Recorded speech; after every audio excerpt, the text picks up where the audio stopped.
Original chop বানালাম না, বানিয়ে নিলাম ডুপ্লিকেট চপ। কেননা সময়টা ছিল খুব কম গো। 8টার সময় ডিসিশন নিলাম, বুঝলে, যে আজকে চপ দিয়ে মুড়ি খাবো। বাইরে ঝমঝম করে বৃষ্টি হচ্ছে, চপ, পাঁপড় ভাজা, বাদাম ভাজা, কি সুন্দর লাগে মুড়ি খেতে। আর তার সাথে করা একটু চা, দারুণ জমে যাবে।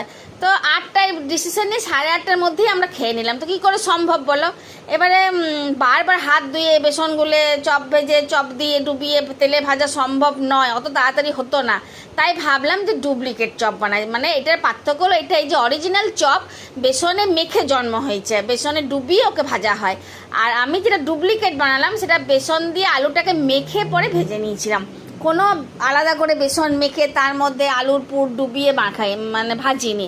তো সেই জন্য কী করলাম, যে আলুটাকে আমি সেদ্ধ করে নিলাম, দিয়ে তারপরে পেঁয়াজ কুচি, রসুন কুচি, লঙ্কা কুচি, এই তোমার ভাজা গুঁড়ো মশলা, ধনে গুঁড়ো, জিরে গুঁড়ো সব দিয়ে তুমি মেখে নিতে পারো। দিয়ে মাখার হয়ে গেলে আর নুন দেবে, ওইটা তারপর বলতে ভুলে যাচ্ছি, দেখো নুন না দিলে কিন্তু একদম বেস্বাদ হয়ে যাবে। তো এবারে তুমি ভালো করে মেখে টেকে নিলে, দিয়ে হাতে তালুতে একটু করে তেল নিয়ে আর বেশ ভালো করে গোল গোল শেপ করে নিলে। এবার করতে করতে চপ করতে করতে তিতলি বলে, মা বেশ তো মাখা হয়েছে আলুটা, তাহলে একটু চিজ দিয়ে বানিয়ে দাও চপ। তো চিজ দিয়ে চপ নয়, পকোড়ি টাইপের একটু করে দিয়েছিলাম, দেখতেই পাচ্ছ সেটা তোমরা ভিডিওতে। দিয়ে এবারে বেশ তেলে টপাটপ ভেজে নিলাম, একদম মুচমুচে চপের মতনই দেখতে হয়েছে। মায়ের শরীর খারাপ, খেতে ইচ্ছে করছে না, তাও বললো একটা চপ দিবি নাকি পিউ, বেশ ভালো হয়েছে। আর বললো চপের মতনই খেতে হয়েছে। তো চপ নয়, চপের মতনই যদি খেতে চাও তাহলে বিশ্বাস করো এই চপটা তোমরা করে খাও একদিন, তাহলে বুঝতে পারবে যে কত সহজে হয়ে গেল আমার এই রান্নাটা।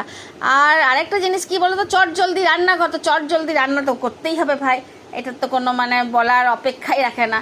তাহলে তোমরা ওই চটজলদি রান্নাঘরের মতন চটজলদি চপ বানিয়ে একদিন খাও। এই বর্ষাকাল তো চলছেই এখন, আর চলবে আমার মনে হয়। আর বর্ষাকাল না থাকলে নিম্নচাপ তো আসবে শিওর, এটাও বলে দিচ্ছি।